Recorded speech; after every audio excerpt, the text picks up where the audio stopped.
Hello everyone, today I'm going to be sharing how organic chemistry is related to forensic science.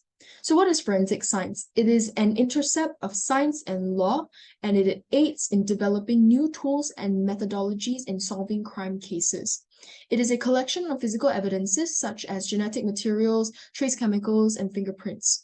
It is used in processes such as DNA coding, toxicology, serology, and ballistics. So there are three types of fingerprints. The first one will be pattern fingerprint, which is visible to the naked eye, and it is present on the fingerprint.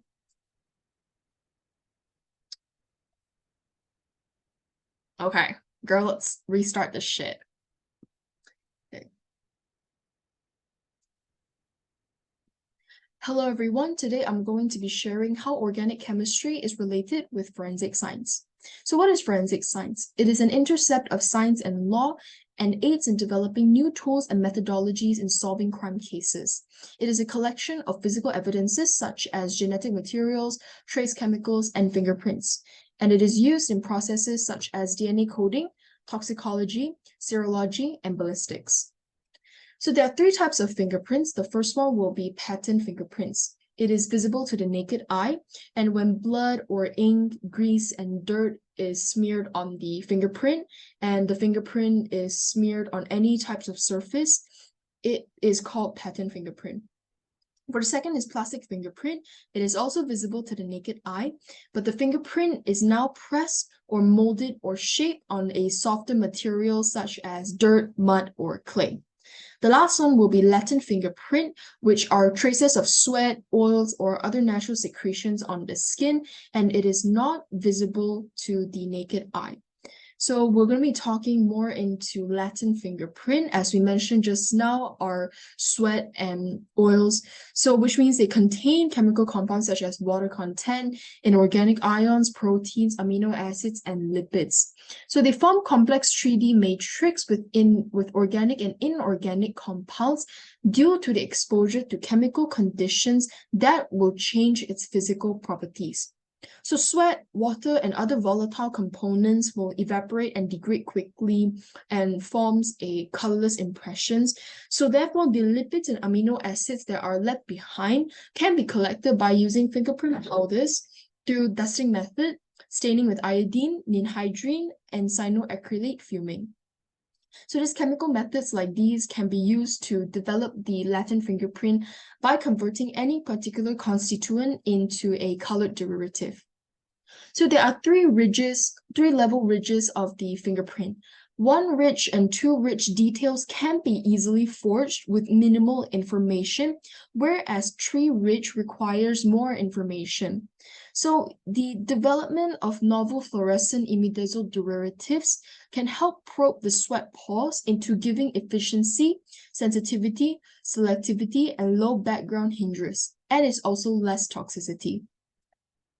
So dusting methods are used exclusively on non-porous surface, and it gets mechanically adhered to the sweat residue, defining the ridge patterns and blown off in order to detect the fingerprints.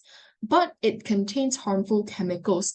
But it's also possible to prepare powders that are more cost-effective and non-toxic, present in various of colors, sizes, and composition.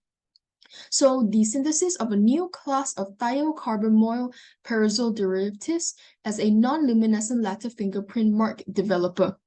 And the result with this new fingerprint mark developer was compared with a standard white powder. And it is, at the end, more effective than the white powder. So there are three types of fingerprint reagents we can use if we do not want to use the fingerprint powder. The first one will be divisible fingerprint reagents consisting of ninhydrine, DFO, 1,2-indamidone, oil red 0, and solvent black 3. So all of these reagents, they produce colored impressions. The second one will be luminescent fingerprint consisting of Nile red and Nile blue. So they produce fluorescent impressions that can be seen upon exposure to light. The last one will be dull fingerprint, which is the genipaine pigment. Both are visible and luminescent. So now we'll be talking about anti-counterfeiting technologies. So this is to avoid forgeries and to ensure reliability for the genuinity of the documents. So we can use photofluorochromic compounds that provides high security reliability, fast response, and ease of operation under mild conditions. And why do we use photofluorochromic compounds? This is because they provide irreversible emission outputs in response to light.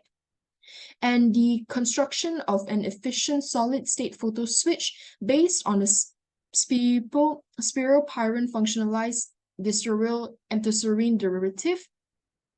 This exhibits the reversible luminescence modulation ability. So therefore, this can be applicable as both anti-counterfeiting inks and a super resolution imaging agent. So there are two types of physical evidence we'll be discussing today, and the first one will be bloodstains. So bloodstains can be found in murder, assault, rape, or abortion cases. So how do we detect the bloodstains? We can use the fluorescent benzazole dyes in order to detect the Latin fingerprints that is present on different types or colored surfaces. As for adhesive tape, it can be used to immobilize victims and also to build ballistic explosive devices. So the non-adhesive side, we can collect the fingerprints on that side by using black metallic fluorescent colored powders and also cyanoacrylate fuming.